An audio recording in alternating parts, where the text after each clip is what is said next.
आज आपण या दिवाळीसाठी चकलीची भाजणी आणि त्याच भाजणीच्या खमंग खुसखुशीत चकल्या करूया। नमस्कार, मी प्रतिभा दारंवार दाज किचनमध्ये आपल्या सर्वांचं स्वागत आहे। अशाच वेगवेगळ्या रेसिपींसाठी माझ्या चॅनलला सबस्क्राइब करायला विसरू नका। व्हिडिओच्या खाली असं लाल बटन असेल तर तुम्ही ते क्लिक करा आणि असं ग्रे असेल तर तुम्ही ऑलरेडी सबस्क्राइब केलेला आहे। सुरुवातीला आपण चकलीची भाजणी करूया। हे 2 कप तांदूळ एका स्वच्छ कपड्याने पुसून निवडून घेतलेले आहेत। वजनामध्ये हे अर्धा किलो तांदूळ आहेत। गॅसचा फ्लेम मीडियम करून रंग बदलेपर्यंत भाजून घ्यायचे आहेत। हे थोडे जाडवाले तांदूळ घेतलेले आहेत। आपण जे इडली डोसा बनवण्यासाठी वापरतो तेच तांदूळ घेतलेले आहेत। पण फार जुने तांदूळ घ्यायचे नाहीत किंवा आपण जे भात बनवायला तांदूळ वापरतो ते तांदूळ घेतले तरी चालेल।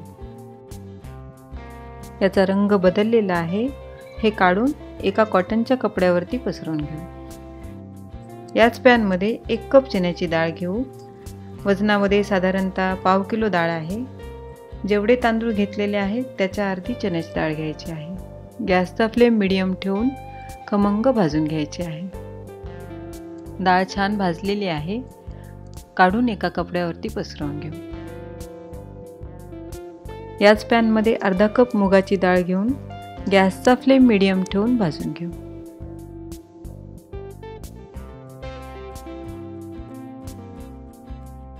डाळ छान भाजलेली आहे। रंगही मस्त आलेला आहे।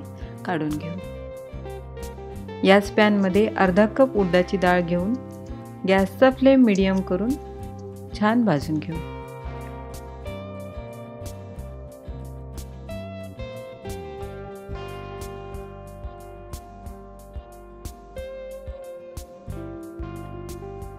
डाळ छान भाजलेली आहे।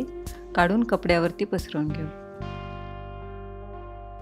याच पॅनमध्ये अर्धा कप गहू घेऊन गॅसचा फ्लेम मीडियम करून गहू फुलेपर्यंत भाजून घेऊ।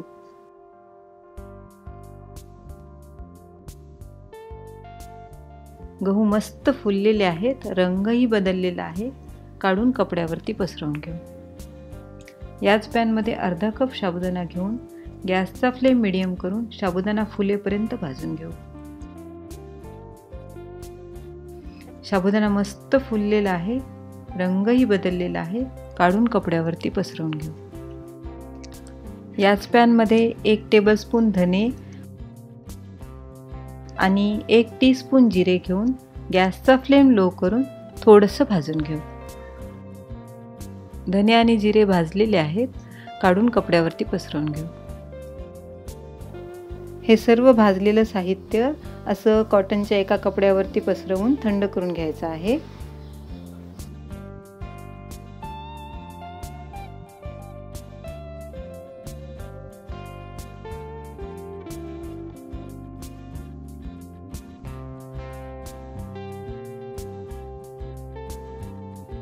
हे सर्व साहित्य थंड झालेलं आहे। असं एकत्र करून दळून आणूया।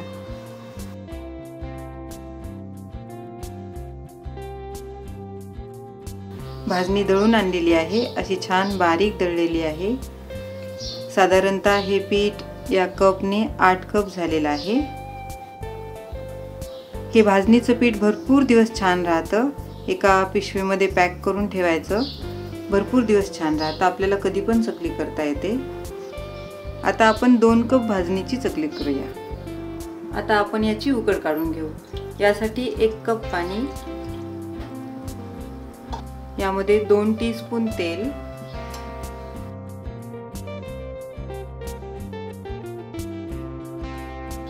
1 टेबलस्पून तीळ, अर्धा टीस्पून ओवा, अर्धा टीस्पून जिरं, 2 टीस्पून लाल तिखट, तुम्ही तुमच्या आवडीप्रमाणे टाकू शकता, अर्धा टीस्पून हळद, चवीप्रमाणे मीठ।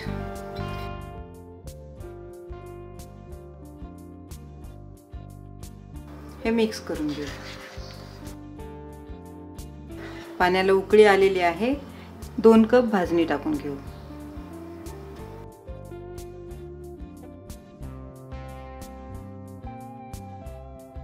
व्यवस्थित मिक्स करून गॅसचा फ्लेम बंद करून घेऊ।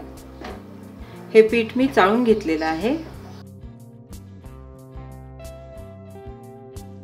2 कप पिठासाठी 1 कप पाणी घ्यायचं आहे। हे व्यवस्थित मिक्स झालेलं आहे। पीठ 5 मिनिट झाकून ठेवू। 5 मिनिट झालेले आहेत। उकड थोडीशी गरमच आहे। उकड थोडीशी गरम असतानाच मळून घ्यायची आहे। हे थोडं हाताने मिक्स करून घेऊ। पीठ व्यवस्थित मिक्स झालेलं आहे। यामध्ये थोडं थोडं पाणी टाकून मळून घेऊ।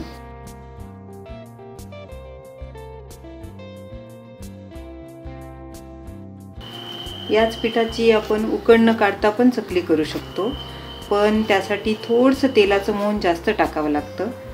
साधारणतः 1 कप पीठ घेतलं तर 1 टेबलस्पून तेल टाकायचं आहे। ती पण करायला सोपी आहे आणि छानही लागते, पण त्यापेक्षा मला ही चकली अजून जास्त कुरकुरीत वाटते, त्यामुळे मी ही करत आहे।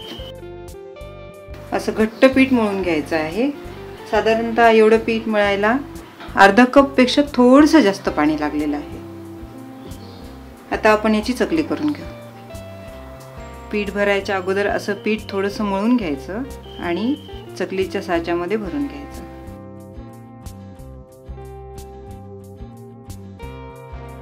यावरती झाकण ठेवायचं, पीठ म्हणजे पीठ कोरडं होत नाही।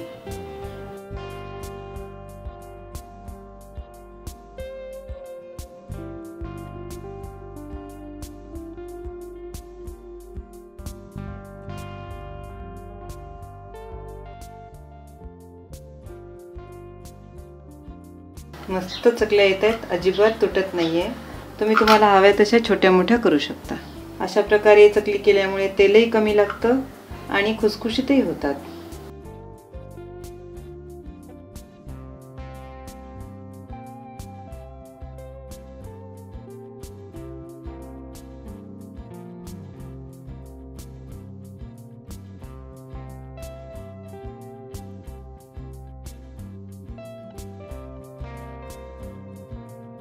अशा सर्व चकल्या करून घेऊ।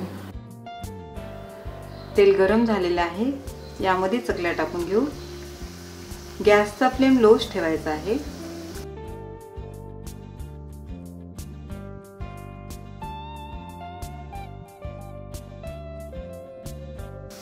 चकली पलटवण्याची अजिबात घाई करायची नाहीये। चकली खालच्या बाजूला थोडीशी झाल्यानंतरच पलटवून घ्यायची आहे।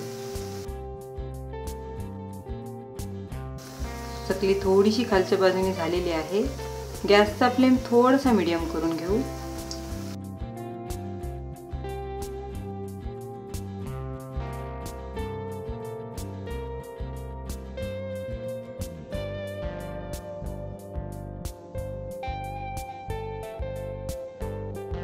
थोड्याशा कडक झालेल्या आहेत चकल्या।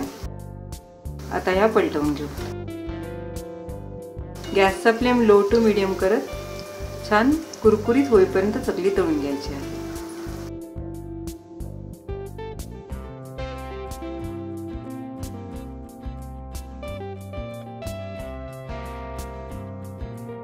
मध्ये मध्ये अशी खालची बाजू वर, वरची बाजू खाली करत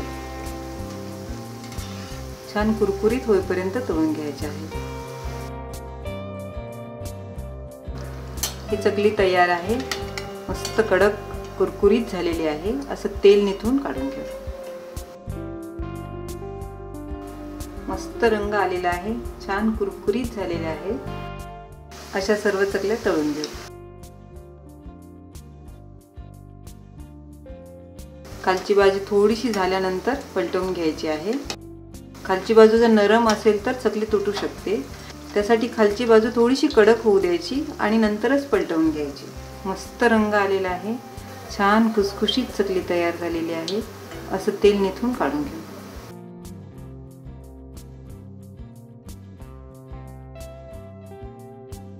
या आपल्या खमंग खुसखुशीत चकल्या तयार झालेल्या आहेत। या दिवाळीला तुम्ही नक्की करून पहा आणि कमेंट्स करून मला सांगा।